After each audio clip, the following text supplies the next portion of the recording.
Well, I know that Arab nations have been meeting virtually non-stop in the Gulf region, and I was just today with several senior diplomats.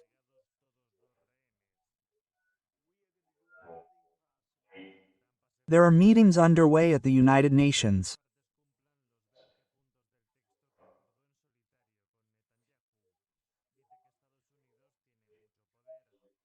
Look, this is a very serious matter because Israel attacked a country that was not involved in this conflict beyond facilitating mediation that the United States ostensibly supported, and this is a U.S. ally with a large military base in Qatar.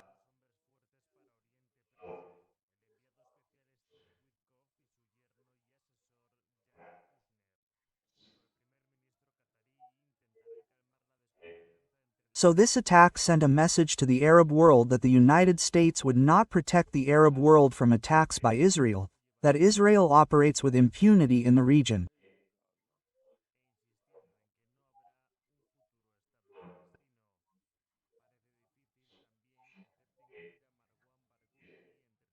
The United States government does what Israel says, and I think this is leading to a very serious assessment by countries in the Arab region about the meaning of U.S. foreign policy in this context.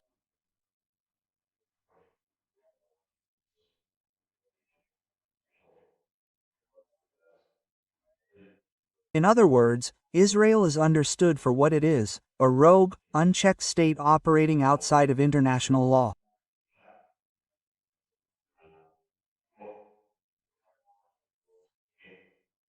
But the United States was judged by at least some of the countries in the region as having some semblance of responsibility for Israel's illegal behavior.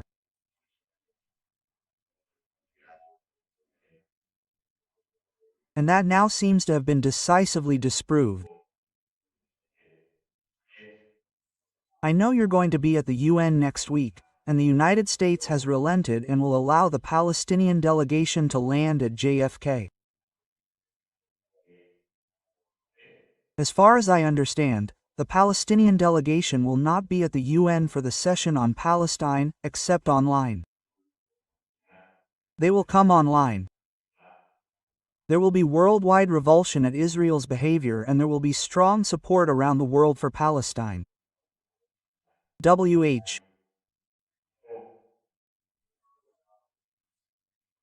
Again, the United States government has deeply discredited itself and unfortunately dragged us Americans into this, by violating international law on the rights of delegations to come to the United Nations.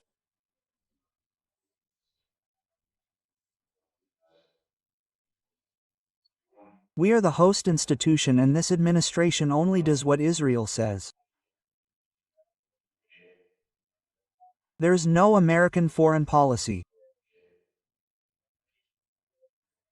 People should understand that there is only an Israeli foreign policy implemented by a kind of puppet regime in the United States.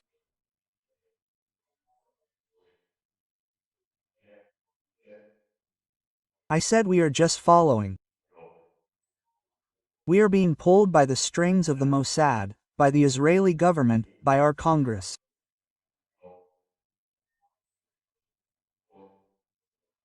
We have members of Congress sitting here listening to this war criminal in the last few days, who is telling them all about the virtues of Israel.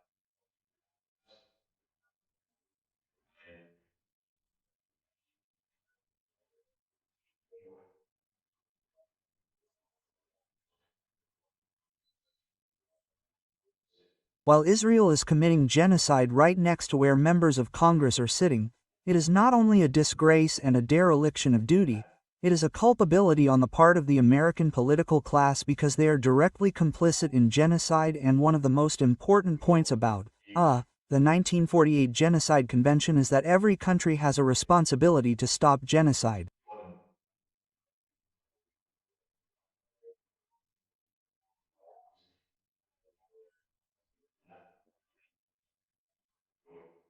It is the most serious and heinous crime on the planet. And not only is the American political class not stopping it, they are actively complicit in it.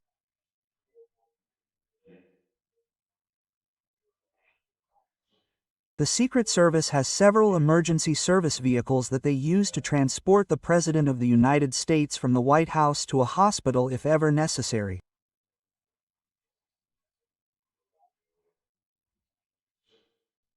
One of them just a few weeks ago had 2 listening devices planted by the Mossad. The Secret Service found them and dismantled them. No one was arrested. It's the Mossad government. Why would they be arrested when the Israeli government kills innocent people but misses its targets? Like what happened in Doha, is there a domestic political backlash against Netanyahu inside Israel? Yes. No, not at the moment.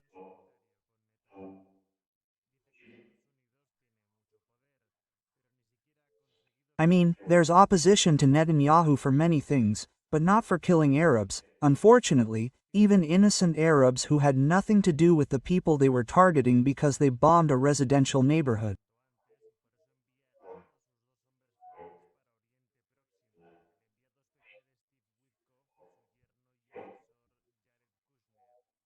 I'm sorry to say, but one of the, recurring themes in opinion polls in Israel is the belief that there are no innocent Arabs or Palestinians, that if there's mass killings, that's fine.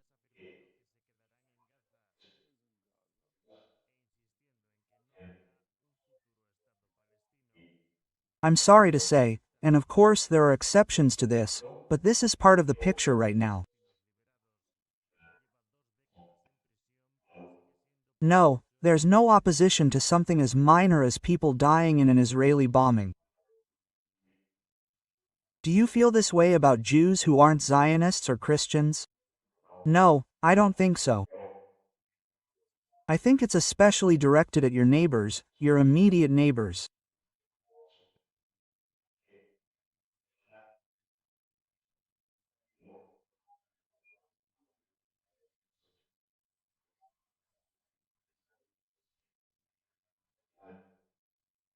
So I think it's specifically aimed at the Palestinians who live among them and who are equal in number to the Israelis but are being starved to death, murdered, driven from their homes, or crushed into submission in other ways, or their view of other countries in the region, which they don't see as human beings, but only as instruments in one way or another that affect Israel's ability to achieve its goal of what they call Greater Israel, which is complete control over Palestine and parts of other countries in the region, parts of Lebanon, parts of Syria.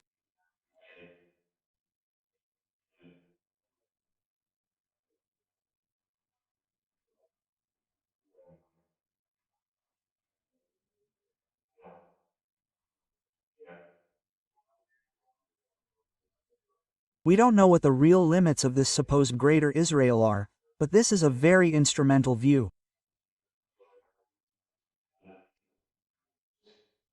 It's not a view that others are human beings. It's a view that they're just obstructions.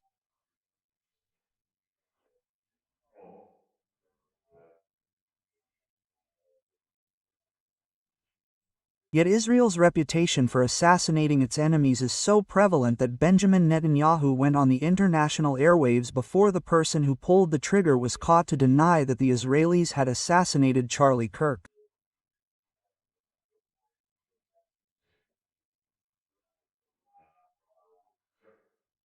Have you ever seen anything like that?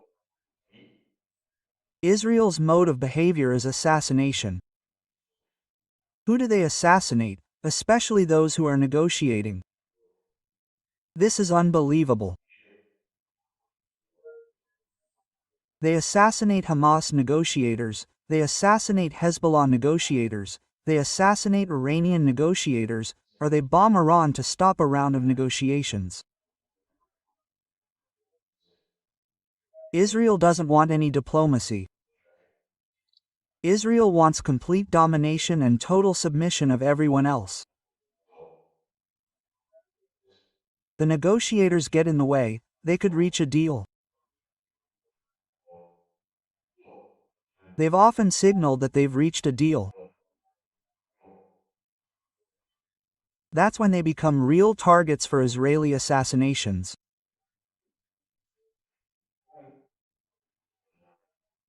One last point before I say, if you don't mind, Professor, because I know you think the Constitution means what it says.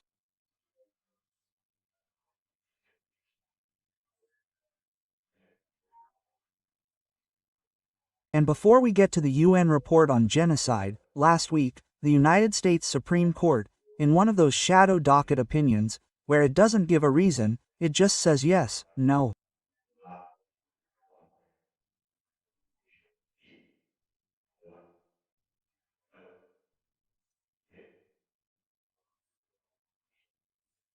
But it still authorized ICE agents to stop anyone on the street and ask them to show their papers, and if they can't prove that they're here legally, arrest them.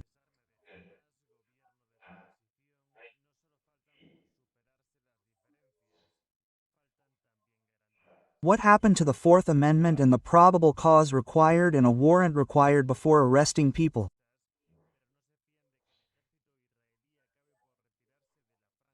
We have a very thin line under our Constitution right now because Congress is completely disinterested in Article 1, which is the responsibility of Congress.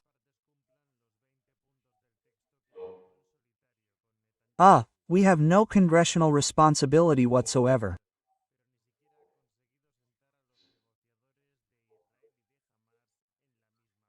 The only check on the Trump administration's assertions of unchecked power is the courts.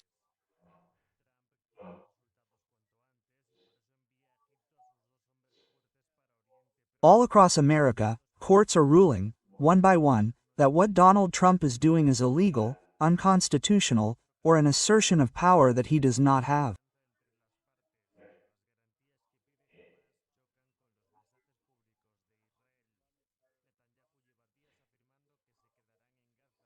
But then it goes to the Supreme Court, and we don't know what's going to happen in our country in the coming days and weeks and months, because if the Supreme Court decides that the idea of checks and balances, that the institutions of Article 3 of our Constitution, and that is, the courts, will not limit executive power, and we already have a corrupt and broken Congress,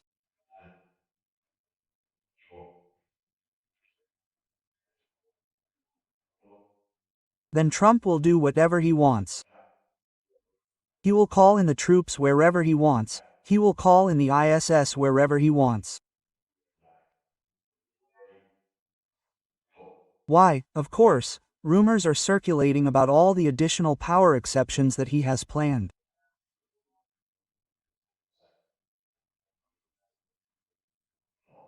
I have no idea if this is true or not, but our constitutional system is based on checks and balances in that there are three branches of government other than the executive branch.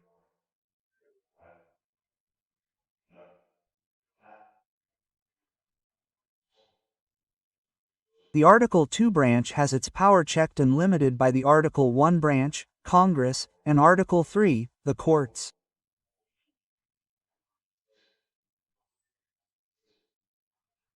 Article 1 has been rendered almost inexistent.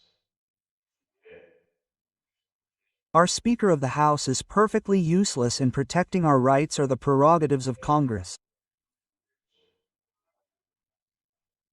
It is entirely an instrument of the executive branch. As for the Supreme Court, we don't know. John Roberts, the Chief Justice of the Supreme Court, my classmate at Harvard University for almost 50 years.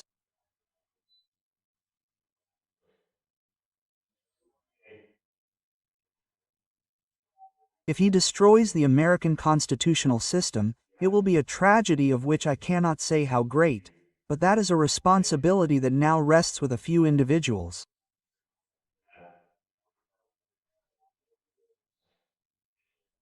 They can either uphold the constitutional order or they can absolutely crush it.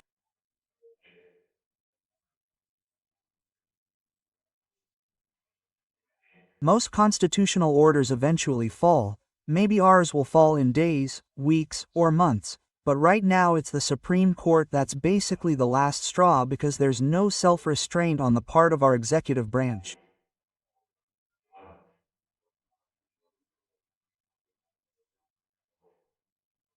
Right now my column in the Washington Times that comes out tomorrow, but it's going to be published at midnight tonight on judging.com. Those are the final concluding pages. It's only 1,000 words long. It's called Bustrantis Papel, which is basically what Justice Kabenu said. Well, if you're here legally and you get arrested, you have nothing to worry about. Just show your papers. That's the hallmark of a totalitarian regime. I want to get to the UN report. While I'm doing that, I commend for your reading and for everyone else a poem by Caroline Duffy, who was the British Poet Laureate for 6 years.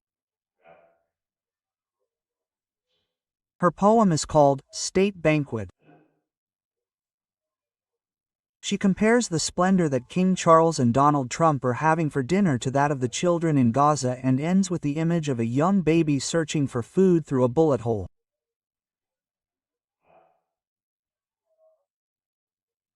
How comprehensive is the UN report on the genocide in Gaza that was released this week?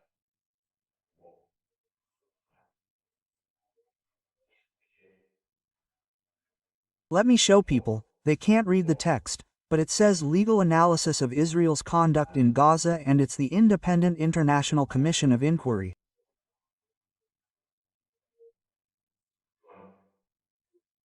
It's a big, thick, detailed text.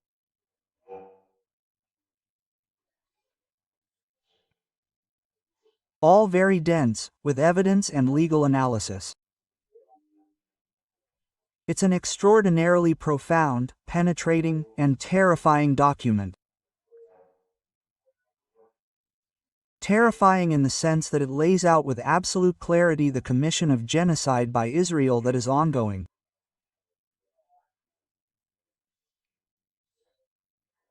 As we speak, it's very comprehensive in all the different categories of genocide, in the starvation, the intentional killings, the bombings.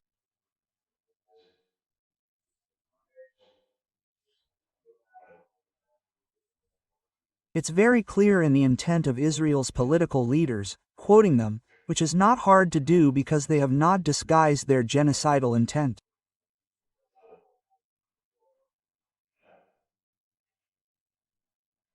So it's a compelling, shocking, but shocking document about a circumstance that is the most shocking on the planet. At the same time, last month, the UN also released another report that I just want to mention to people.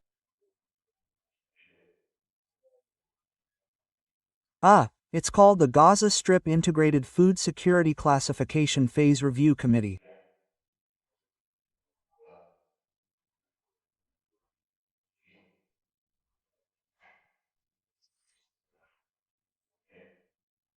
August 2025, once again, it's a completely thorough, systematic, professional, detailed, evidence-rich report that highlights that the Famine Review Committee has determined that famine, technically IPC Phase 5, is currently occurring in Gaza, in the Gaza Strip.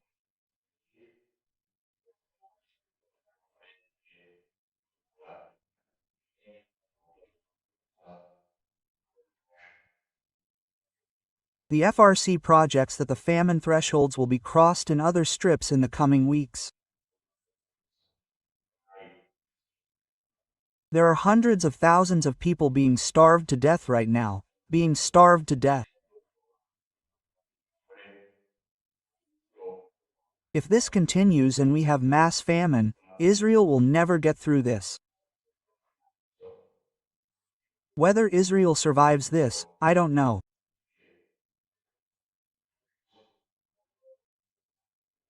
But if we have mass deaths, which would be a continuation of a starvation campaign that's ongoing, I frankly can't see how the state of Israel could survive that.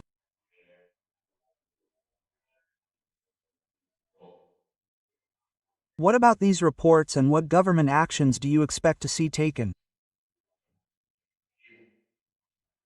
I mean, How much more horror does the world have to witness before some force can contain Netanyahu and his cronies? The problems are basically the Trump administration, the Trump White House. The Israeli government is murderous, but the Trump administration is complicit and provides the means for mass murder. Israel provides it in many ways.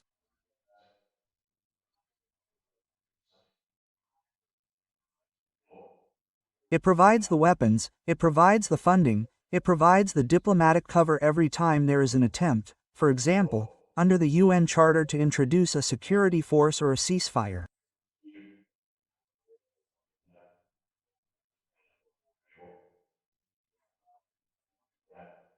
The United States vetoes it whenever there is a proposal that the state of Palestine be admitted to the United Nations so that there would be some protection for the Palestinian people.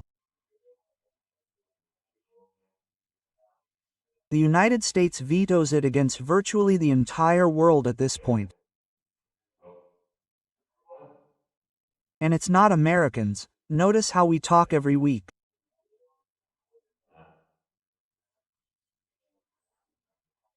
Americans are overwhelmingly horrified and distraught by Israel's unchecked criminality and war crimes against humanity. This is an executive branch. Maybe the people on Epstein's list, maybe the people who have been bribed in other ways, maybe the people who have whatever delusional motivation they think they have.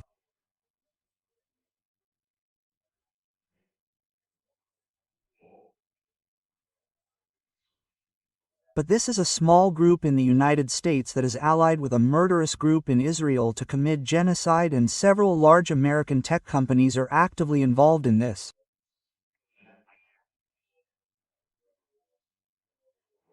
And I think this is also important to understand.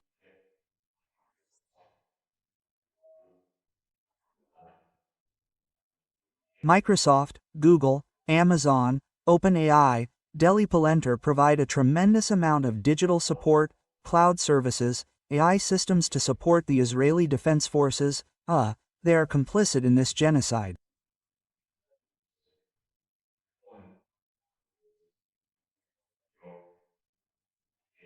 So this is something that we will learn more about.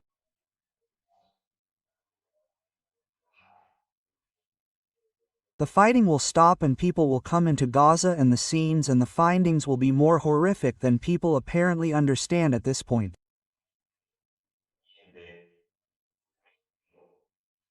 And if this mass starvation happens, we will see emaciated corpses. Israel will not get through this. It cannot. So, Israel really has to make a choice.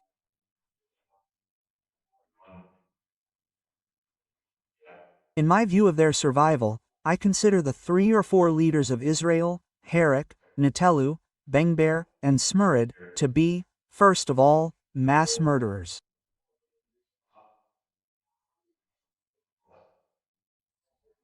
Secondly, of course, guilty of the crime of genocide.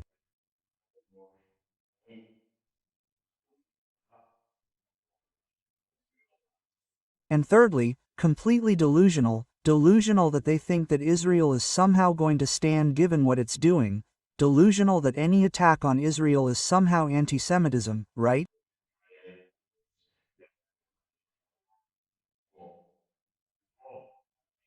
It has nothing to do with anti-Semitism at all. These people are delusional, but what about Marco Rubio? What about President Trump? What about our top officials? They are also complicit under international law. They are responsible. The borders will open, the fighting will stop. We will see what happens, and there will be responsibility and accountability for this. So I really don't know what these people are thinking. But this is a small group committing a massive crime, and President Trump cannot issue pardons for international war crimes of Americans who have been complicit in this.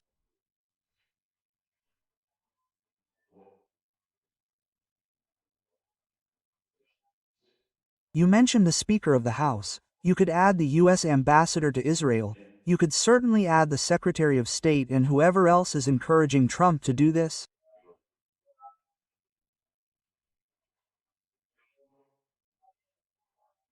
There's something special about international law about genocide, because it's the ultimate crime.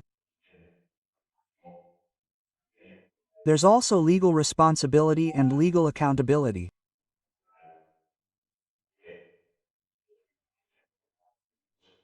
So there are punishments for the crime of genocide after the fact, but there's also an active responsibility to stop a genocide that's ongoing right now.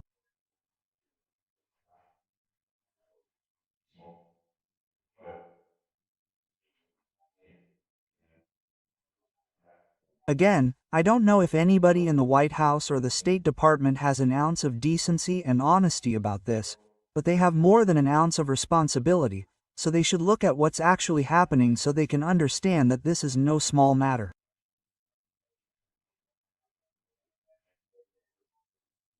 No.